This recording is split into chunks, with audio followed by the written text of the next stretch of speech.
This is the IELTS listening test.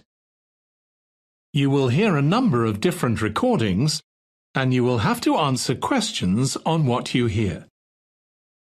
There will be time for you to read the instructions and questions, and you will have a chance to check your work. All the recordings will be played once only. The test is in 4 parts.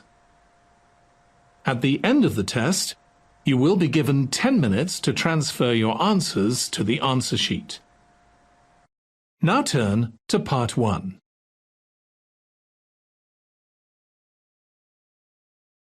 Part 1. You will hear a telephone conversation between a client who wants to rent short-term accommodation and a rental agent. First, you have some time to look at questions 1 to 5.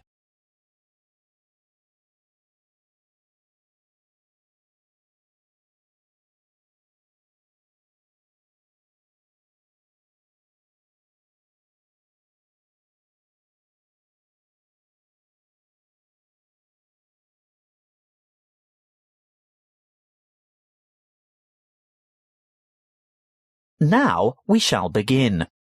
You should answer the questions as you listen, because you will not hear the recording a second time. Listen carefully and answer questions 1 to 5. Good morning. Ace Accommodation. How can I help you? Good morning. I'd like to organise some short-stay accommodation on the Gold Coast, please. Certainly. Who am I speaking to? Miss McKinley. Sylvia McKinley. Could you spell your family name for me, please? It's Mackинlay. Thank you. And your first name is Sylvia? Yes. Is that with an I or a Y? A Y, the old-fashioned way. That's Sylvia. Thank you, Miss McKinley. Now, just for our records, can you tell me what country you live in? Of course. It's England, actually. I thought so. Now, when are you coming?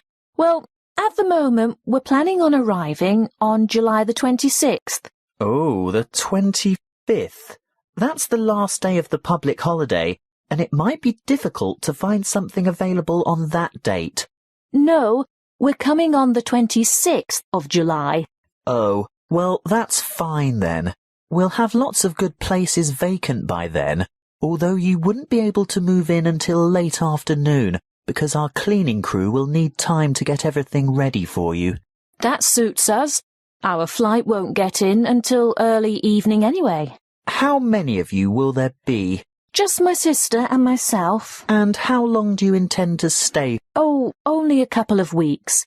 We'd like to stay longer, but we'll have to get back to work. So, you're not coming on business then? No, it's just a holiday. Why, what difference does that make? Oh, you'd be surprised. Business people have different needs. You know, wireless internet, even fax machines and photocopiers. No, we won't need any of that stuff. We'll be coming to relax and get away from all that kind of thing. Before you hear the rest of the conversation, you have some time to look at questions 6 to 10.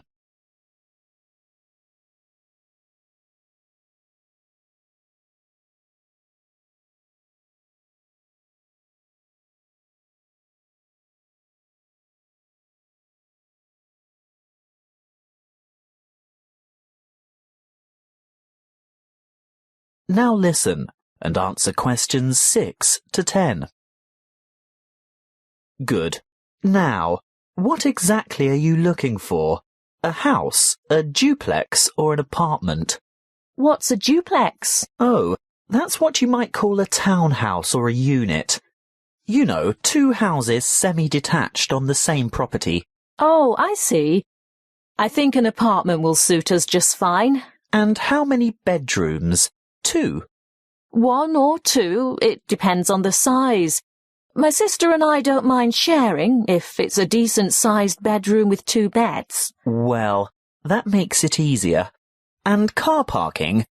Will you require a lock-up garage? They're a little harder to find with an apartment. We'll have a hire car, and as far as I know, there are no regulations concerning car parking. I think as long as it's not parked on the street and it's secure, there shouldn't be any problems. OK. Now, I'm assuming you want something by the beach. Yes, that's the idea. We want to enjoy the surf, sand and sunshine. OK, but before we settle on an area and discuss your price range, I'll need to know about other necessities. What do you mean? Well, for example, do you want to be close to a shopping mall or the casino or the fun parks? Or do you want to be in a complex with or near a swimming pool? No, none of that really matters to us. But we'd like to have reasonable access to the motorway so that we can drive up to Brisbane to visit friends there. Well, there are quite a few lovely small towns to choose from. There's Main Beach, which is north of Surfer's Paradise, or Mermaid Waters, which is a bit further south, or Palm Beach, which is quite a bit further south. Mermaid Waters sounds delightful. Is it close to the motorway? Well, not really. The M1 is actually closest to Palm Beach, and prices are likely to be more reasonable there too. That's settled then.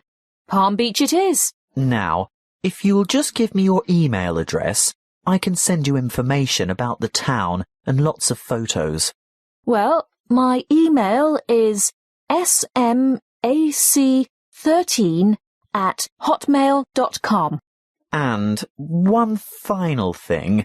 How much are you looking to spend per week on accommodation? Do you want something at the luxury end of the market? You know, newly redecorated, great views, all the mod cons? Not necessarily. Could we get something clean, comfortable and reasonable for $1,200 a week? Could you stretch that to $1,500 a week? I've got a property in mind that you'll absolutely love, but you'd have to go to $1,500. $1,200 wouldn't cover it. All right then, but that's our top limit. Good. I'll get on to this straight away, and there should be something in your inbox shortly.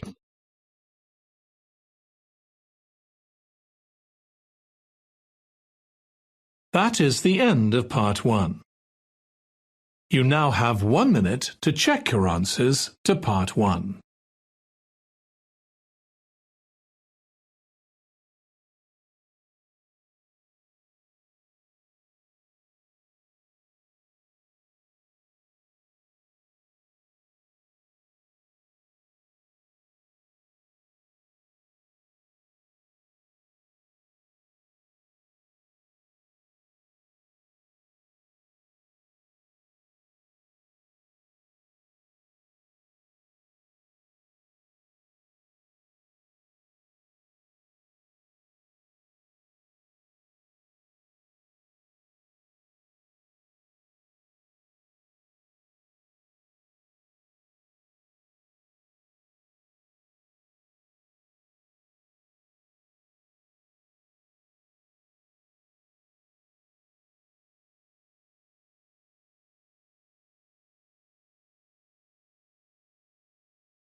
Part 2.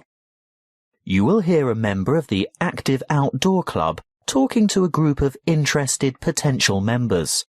First, you have some time to look at questions 11 to 14.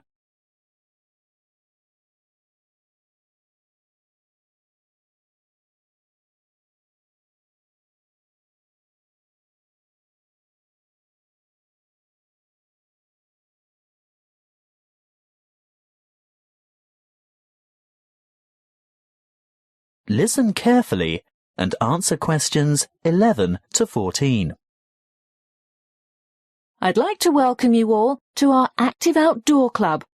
I'll start by telling you a little bit about the history of the club and all that it can offer, and there will be a chance for you to ask questions over tea and coffee in the lobby afterwards. You'll also be able to pick up pamphlets from the table at the back of the hall, and if you wish to purchase any of our products, Bill will serve you at the front counter. As most of you probably know, the club was founded by Nick Noble about 30 years ago. He thought of placing an advertisement in the local newspaper or erecting a billboard somewhere, but it was the radio that he decided on to reach the most people. You know, other people who might be interested in outdoor pursuits. Just basic activities like walking or tramping. Anything active that could take place in some of the beautiful outdoor settings that this country has to offer. Nick was overwhelmed by the response he got, and the club soon grew from a dozen or so friends and enthusiasts to around 200 members 20 years ago, and steadily since then to reach a membership of over 2,500 now. You don't have to be a hardened athlete or extreme adventurer. On the contrary, it's a group that encourages friendship and fellowship through social and recreational activities. The club tries to cater for all levels of maturity and both genders. In fact, anyone who has the physical ability and a moderate level of health and fitness to participate in open-air activity on a regular basis. I think our youngest member is a 5-year-old boy and our oldest member is a 75-year-old man. Of course, we have more challenging opportunities for those who are up to it, but all excursions are graded according to level of difficulty, and there will always be something for those families with small children. More about that later. I'm sure you realise that it's part of the focus of the club to ensure that our natural environment is kept as pristine as possible. We all have a keen interest in conservation, and many of our members contribute their time or give a monetary donation to organisations that work to enhance and beautify our natural heritage. Before you hear the rest of the talk, you have some time to look at questions 15 to 20.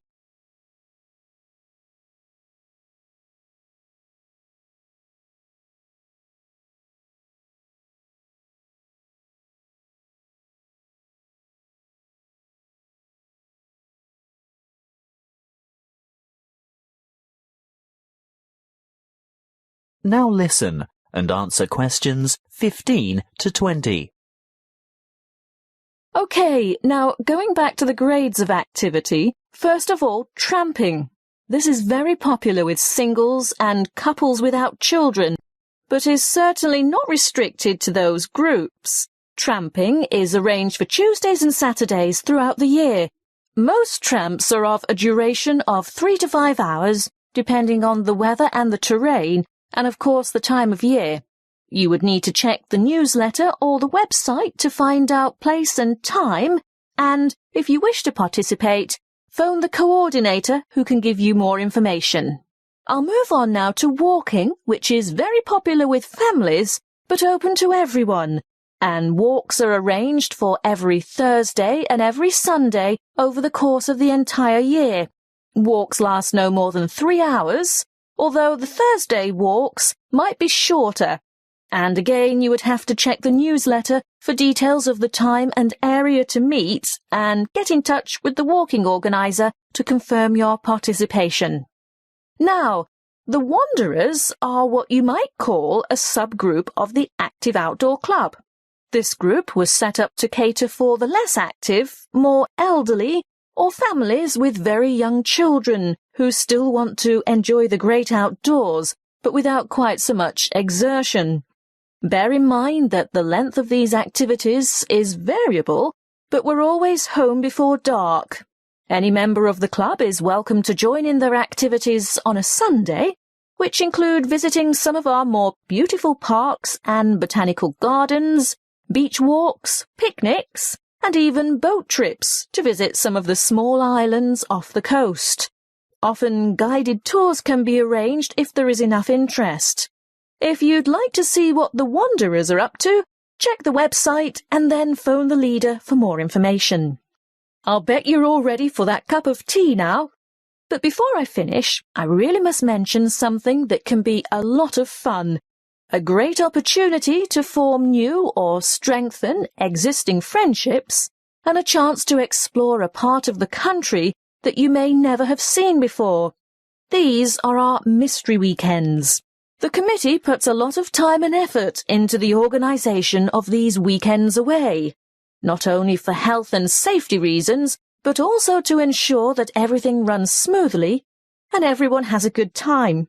There will be a charge to cover travel and accommodation costs, but apart from that, it's an affordable and exciting weekend away from the city. For more information, call the chairman of the committee. You'll find his phone number in the newsletter. So, that's all I have to say at this point. Please enjoy the refreshments, chat with the others, and feel free to ask questions. All the committee members are wearing large red name badges, so they're easy to find. That is the end of part 2. You now have 30 seconds to check your answers to part 2.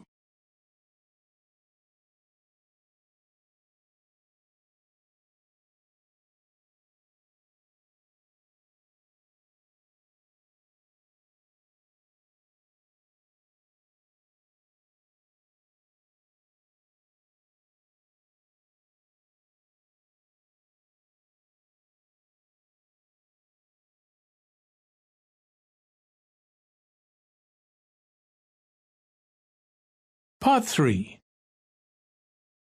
You will hear a conversation between an academic advisor and a student asking for information about a particular subject that she wants to study.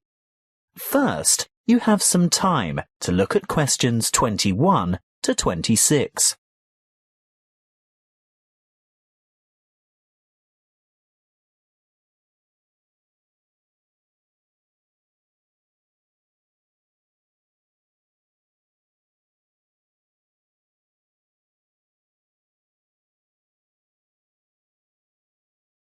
Listen carefully and answer questions 21 to 26. Come in and take a seat. Thank you. Now, you've made an appointment to see me with regard to one of the papers you want to enrol in next semester. Yes, that's right. It's the Globalization and Educational Change paper, GEC 692. Ah, well, I know the one you mean, but all the code numbers are going to change next semester, so although the course name will stay the same, the code will be ED995. Not that you have to worry about that. But the content will be the same, right? Oh, yes, to a large extent. The objectives are still to provide you with the skills and knowledge for analysing the challenges that globalisation poses for education. Yes, that's what I'm really interested in. The future of education. Not where we are now, but where we're heading. Well, you'll most likely enjoy the course because it'll give you the opportunity not just to explore, but also to document the advancement of new educational developments. And there'll be quite a lot of analysis involved. Yes, obviously. But once you've examined how education has been affected by cultural values and socio-economic structures, you'll go on to debate the pros and cons of the restructuring of public education in view of rapid globalization. I see, but when you say public education, do you mean worldwide? No. That would be far too large an undertaking for just one paper. You'd probably choose to work with the education system within your own state or country. Sounds interesting, but isn't it a bit restrictive? Not at all. From there, you'd move on to explore the impact of internationalization on curriculum diversity in both developing and developed countries. Have you had a chance to look at the assessment criteria yet? Actually, I have. And it makes me a bit nervous just thinking about it. Why's that? Well, I see that the first assignment starts with an illustrated PowerPoint presentation to the rest of the class. I've never done one before. No need to worry. You can get help with that. Anyway, this presentation isn't graded. It's what we call a formative assessment. The feedback you get will help you to finalise the written review. That's a review of those academic articles in the first part of the reading list, right? Yes, but you only have to choose 5 of them. That first assignment is worth 30%. And the second assignment? There are 2 parts to that also, and both are graded. 20 marks will go towards your participation in a seminar, and then there's a 5,000-word essay, which will be graded out of 50. Thanks. Before you hear the rest of the conversation, you have some time to look at questions 27 to 30.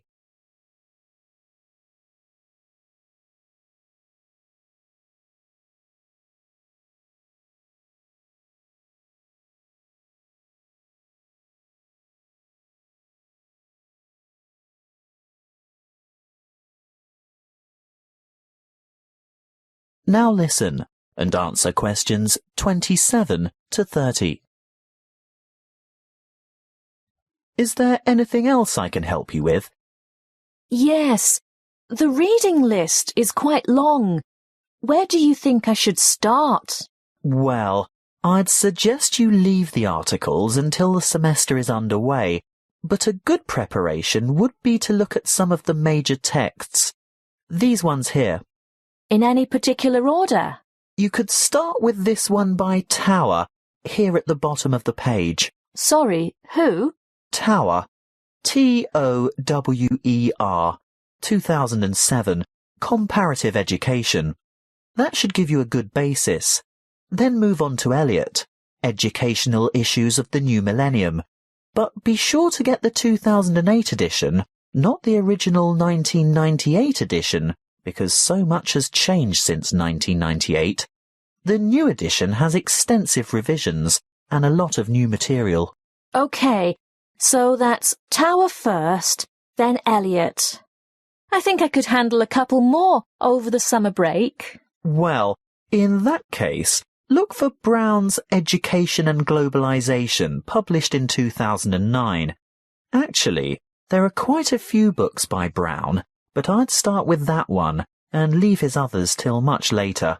And I'd also really recommend this one here, Globalization and Knowledge Policy by York, published quite recently in fact, 2010. That is the end of part 3. You now have 30 seconds to check your answers to part 3.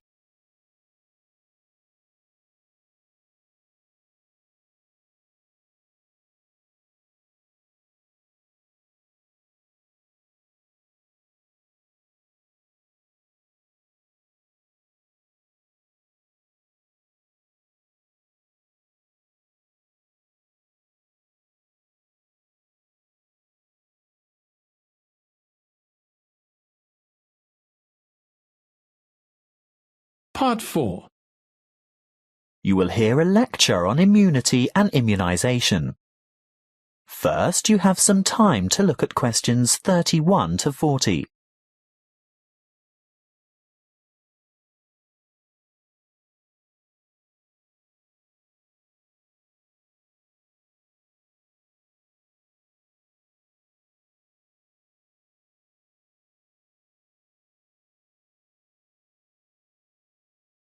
Listen carefully and answer questions 31 to 40. Good afternoon, and thank you for your warm welcome. This will be the first talk in a series of 5 on health interventions, protection and prevention. Could I start by asking for a show of hands? How many of you have had a flu vaccination at the beginning of winter? I thought so. You young ones always think you're indestructible. Well, as you are no doubt aware, disease-spreading germs or pathogens are everywhere. On a daily basis, the human body has to ward off attacks by various harmful bacteria and viruses. A healthy body has a good defense system against many of these germs, but the defense only operates well against microorganisms that it has already encountered, in which case it is said to be immune. There are 2 ways in which humans acquire natural immunity.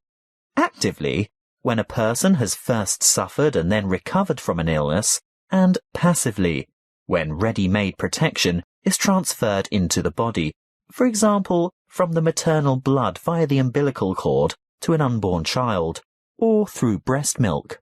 Now, artificially acquired immunity can help the body to fight disease, so we can use active immunization as a preventative measure. This is when a person is vaccinated against an illness by injection or oral ingestion of a tiny amount of weakened or inactive germs.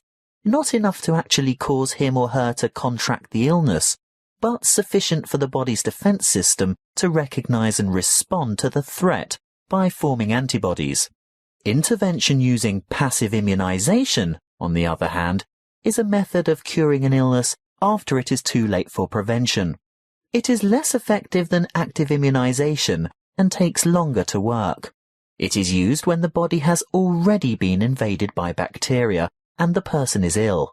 In this case, there is no time for the body to make antibodies of its own, so proteins, usually taken from the blood of animals, are injected to equip the patient with the essential antibodies to combat the particular illness. Let's have a quick look at a bit of history. The discovery of vaccination to boost the body's immune system by making it sensitive to particular disease-causing bacteria was made by an 18th century English doctor called Edward Jenner. He noticed that survivors of smallpox, a common but extremely dangerous disease, never contracted the disease a second time. In other words, they were immune. He studied a similar disease in cows called cowpox and realized that people in contact with the infected cows became ill with symptoms resembling smallpox. However, this disease was quite mild by comparison, and those who contracted cowpox were then immune to smallpox. He conducted an experiment by injecting a child with a small amount of pus taken from a cowpox pustule. The child subsequently became ill, but soon recovered. Later, he injected the child with pus from a smallpox pustule, and the child did not get sick. He had developed immunity to the more dangerous disease. The antibodies produced to fight the cowpox bacteria had been able to fight off the smallpox bacteria. What are antibodies?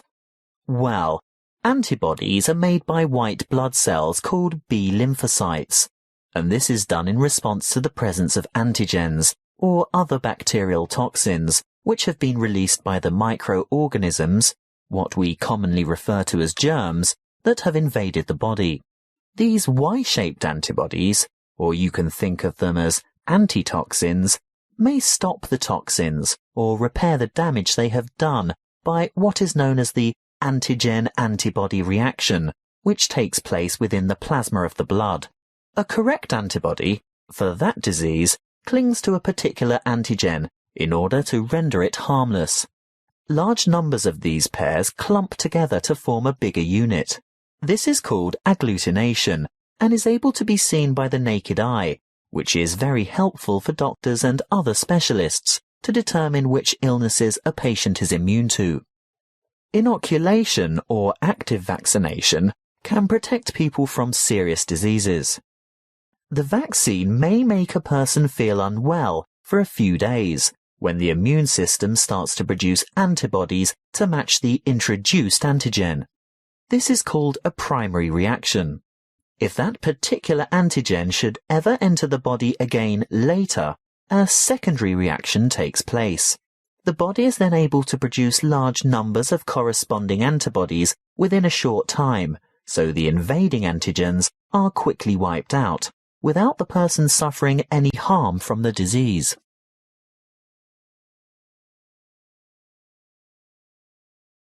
That is the end of Part 4. You now have 1 minute to check your answers to Part 4. That is the end of the listening test. In the IELTS test, you would now have 10 minutes to transfer your answers to the answer sheet.